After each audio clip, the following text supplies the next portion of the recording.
hinahatulan ng dayuhang walang alam.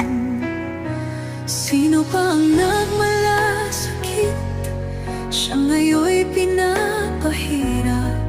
Pilipinas ay lumuluha, hustisya ang sikat.